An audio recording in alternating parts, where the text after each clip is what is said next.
Welcome to Chitra's cooking feast. இன்றைக்கி வீடியோவில் instant breakfast recipe தான் எப்படி செய்கிறதுன்னு பார்க்க போகிறோம். ஈவினிங் ஸ்கூல் விட்டு வர பசங்களுக்கு நீங்கள் இந்த மாதிரியான கலர்ஃபுல்லான வெஜிடபிள்ஸ் எல்லாம் வச்சு ஸ்நாக்ஸ் இந்த மாதிரி செஞ்சு கொடுங்க. பார்க்குறதுக்கு நமக்கு இது மினி பீஸா மாதிரி இருக்கும்.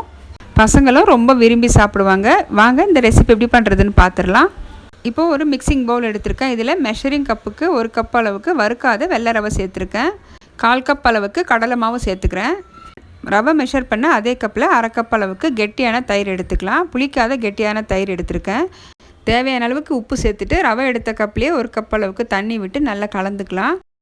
நமக்கு இந்த ரவை ஊற வைக்கிற டைம் மட்டும்தான். ரவை ஊறினதும் நம்ம குயிக்காக இந்த பிரேக்ஃபாஸ்ட் ரெடி பண்ணிக்கலாங்க. நம்ம சேனல்லே பார்த்தீங்கன்னா நிறைய இன்ஸ்டன்ட் பிரேக்ஃபாஸ்ட் ரெசிபிஸ் நான் போஸ்ட் பண்ணியிருப்பேன். நீங்கள் அந்த வீடியோஸும் பாருங்கள், உங்களுக்கு ரொம்பவே யூஸ்ஃபுல்லாக இருக்கும். இப்போது ரவை ஒரு 15 நிமிஷம் ஊறட்டும். க்ளோஸ் பண்ணி வைக்கலாம். இப்போது ஒரு சில வெஜிடபிள்ஸ் நான் நீல வாக்கில் கட் பண்ணி வச்சுருக்கேன். கேரட், வெங்காயம், தக்காளி, கேப்சிகம் எடுத்திருக்கேன். இப்போ இதை ஒரு பவுலில் சேர்த்துக்கிறேன். இதுக்கு தேவையான அளவுக்கு உப்பு சேர்த்துக்கலாம். கொஞ்சம் கொத்தமல்லி சேர்த்துக்கலாம். 1/4 ஸ்பூன் அளவுக்கு மிளகாத்தூள் சேர்த்துட்டு ஒரு 1/2 ஸ்பூன் அளவுக்கு தனியாத்தூள் சேர்த்து நல்லா மிக்ஸ் பண்ணிக்கலாங்க. இது அப்படியே இருக்கட்டும். இப்போ ரவை பார்த்திங்கன்னா ஒரு 15 நிமிஷம் நல்லா ஊறி இருக்குது. இப்போ இந்த மாவில் பொடியை நறுக்குன்னு கொஞ்சம் வெங்காயம், கேரட் துருவல், கொஞ்சம் கொத்தமல்லி சேர்த்துட்டு ஒரு பச்சை மிளகாய் பொடியை கட் பண்ணி சேர்த்து நல்லா மிக்ஸ் பண்ணிக்கலாம். இப்போ இந்த பேட்டர் ரொம்ப திக்காக இருக்குது. இட்லி மாவு பதத்துக்கு நம்ம கரைச்சிக்கலாம்.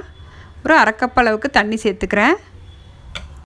மாவோட கன்சிஸ்டன்சி பார்த்திங்கன்னா இந்த அளவுக்கு இருக்கணும். நம்ம இதில் சமையல் சோடா கூட சேர்க்க தேவையில்லை. நம்ம தயிர் சேர்த்து செய்கிறதால நல்லா சாஃப்டாக வரும். இப்போது பேன் நல்லா சூடாக இருக்குது. லைட்டாக 1 ஸ்பூன் அளவுக்கு எண்ணெய் சேர்த்துட்டு மேலே ஒரு 1/4 ஸ்பூன் அளவுக்கு சீரகம் சேர்த்துக்கிறேன். மாவு இப்போ 2 கரண்டி அளவுக்கு சேர்த்துக்கிறேன். மாவு ரொம்ப அகலமாக தேய்க்காமல் இந்த அளவுக்கு ரெடி பண்ணிக்கலாம். மேலே நம்ம கட் பண்ணி வச்சுருந்த வெஜிடபிள்ஸ் சேர்த்துக்கலாம். இப்போது ஒரு 2 நிமிஷத்துக்கு நம்ம க்ளோஸ் பண்ணி வேக வைக்கலாம். மேலே இருக்கிற அந்த வெஜிடபிள்ஸ் கொஞ்சம் வெந்து வரட்டும். இப்போ பார்த்திங்கன்னா ஒரு பக்கம் நல்லா வெந்திருக்கு. இப்போது அடுத்த பக்கம் திருப்பிக்கலாம். இப்போது ரெடி ஆயிடுச்சு. ஒரு பிளேட்டுக்கு மாற்றிக்கிறேன். இட்லி தோசைக்கு மாவில்லாத சமயத்தில் நீங்கள் இந்த பிரேக்ஃபாஸ்ட் ட்ரை பண்ணுங்கள். இது செய்கிறது ரொம்பவே ஈஸி. டேஸ்ட்டும் பார்த்தீங்கன்னா ரொம்ப சூப்பராக இருக்கும்.